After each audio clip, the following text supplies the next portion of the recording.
नमस्कार साथियों, हम हैं आज बिहार में और यहाँ भारत जोड़ो अभियान का तीसरा राष्ट्रीय सम्मेलन है और हमारे साथ भारत जोड़ो अभियान के महत्वपूर्ण सदस्य अशोक कुमार सोमल जी हैं, जिन्होंने पहाड़ों पर बड़े जन आंदोलन किए हैं और प्रकृति की सुरक्षा के लिए ये बराबर संघर्ष करते हैं, लड़ते हैं। और हिमाचल से हैं आप। हिमाचल से कौन सा ज़िला है आपका? कांगड़े से हैं।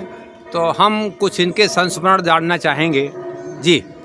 मैं डॉक्टर अशोक कुमार सोमल हूँ, रिटायर्ड भारतीय वन सेवा अधिकारी हूँ और पिछले 40 वर्षों से हम जंगलों के ऊपर अध्ययन भी कर रहे हैं और उनकी सुरक्षा में भी लगे रहे, आज भी हैं। भारत जोड़ो अभियान हिमाचल की इकाई का जिम्मा मुझे दिया गया है और हम हिमाचल में जो है भारत जोड़ो अभियान जो है उसको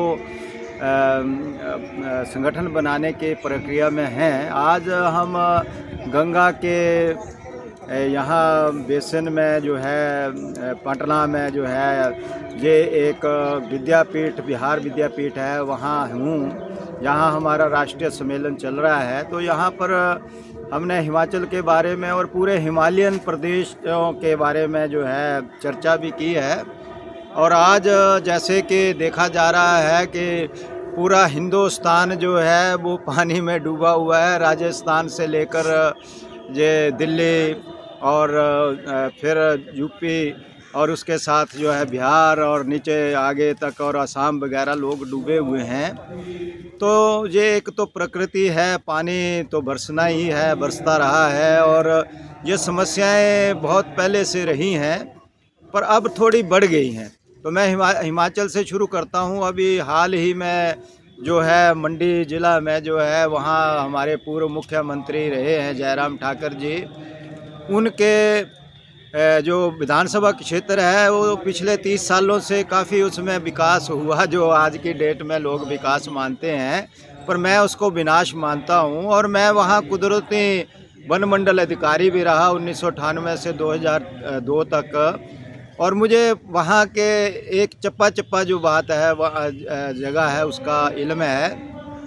तो वहाँ बहुत बड़ा जो है बाढ़ का और लोगों का बहुत बड़ी क्षति हुई, गांव भी बहे और जो एक छोटा सा जगह थी और वो जो है हिमाचल की राजधानी बनाने निकले थे, क्योंकि मुख्यमंत्री 5 साल रहे तो बजट था तो जो है बेरहमी से किया। मैं इसलिए बता रहा हूँ कि ये लगभग हर जगह हर प्रदेशों में जो है हो रहा है। लोग जो है बिना सोचे समझे जो है विकास करते हैं और जब भी कोई भी एक्टिविटी जो है हम बड़ी सघन तरीके से करते हैं तो उससे जो है इम्बैलेंस जो है प्रकृति का होता है। उत्तराखंड में भी अभी जो है उत्तरकाशी में जो है एक बहुत बड़ा पहाड़ जो है, नीचे बहुत बड़ा नहीं था, छोटा पहाड़ था और वो निकल के आया और 2-3 गांव जो हैं वहाँ से बह के चले गए, लोगों का नुकसान हुआ। तो हमें जो है ये जो हमारा विकास अंधी दौड़ विकास की है, इसको हमने बड़ा एक संतुलित रूप में जो है, और हम हिमालय के क्षेत्र में हम बात करते हैं कि यहाँ 2/3 जो क्षेत्र है या इससे भी ज़्यादा, ये इसको जो है 3/4 में मान लें कि हमें ग्रीन कवर रखना है और बड़ी मुश्किल से 10 या 5% जो है हमें पहाड़ों में कंस्ट्रक्शन जिसे हम बोलते हैं, जिसमें रोड है, बाकी और इंफ्रास्ट्रक्चर है, बिल्डिंगें हैं और बागवानी वन खेती भी जो है वो इंक्लूडेड है। तो हमें उन सब चीज़ों को एक संतुलित रूप में लेकर चलना है, तभी हम लोग सुरक्षित रहेंगे। धरती का बढ़ता तापमान जो है उससे वर्षाएं जा और ओलावृष्टि या जिसको अतिवृष्टि हम कहते हैं, जो आते रहेंगे, तो हमें इसके लिए तैयार रहना है।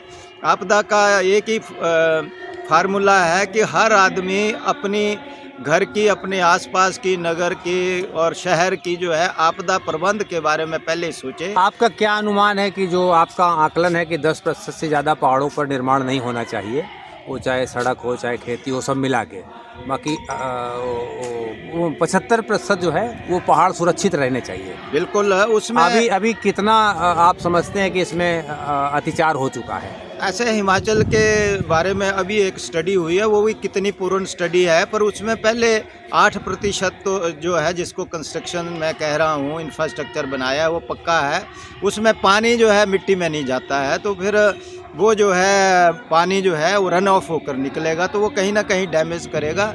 अभी जो है लेटेस्ट जो पहले 8% था वो 11% हो गया है, तो 11% से और कई जगह 30, 40 और यहाँ तक शिमला है और मनाली है जो बड़े मेन हमारे शहर हैं, तो वो जो एक एरिया है उसमें जो है 95% तक लोगों ने कंस्ट्रक्शन कर दी है। हिमालय में ये अतिक्रमण है, हाँ अतिक्रमण हिमालय में मनुष्य के द्वारा किया गया अतिक्रमण है, जो कभी भी विभीषिका वो तो लाएगा ही, क्योंकि 100% पानी है, वो उसका एक फार्मूला है कि नॉर्मली वो 40% मिट्टी में जाता है, तो यदि आप वहाँ कंस्ट्रक्शन कर देंगे तो 100% रन ऑफ होगा, मिट्टी में जाएगा नहीं, तो वो नीचे जो है वो तो बहुत बड़ी त्रासदी लेकर आएगा। तो ये हम लोग जो हैं बिना सोचे समझे, और ज़्यादातर जो लोग ऊपर नेतृत्व में बैठे हैं सरकारों के, वो उसके लिए, क्योंकि वो दूसरे की बात सुनते नहीं, वो उसके लिए जिम्मेवार हैं। तो हम लोग यहाँ भी हमने बात की है कि एक हम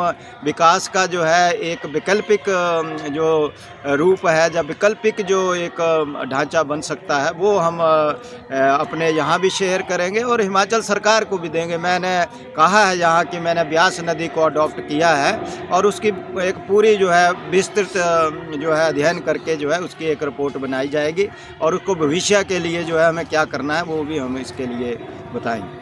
जी धन्यवाद।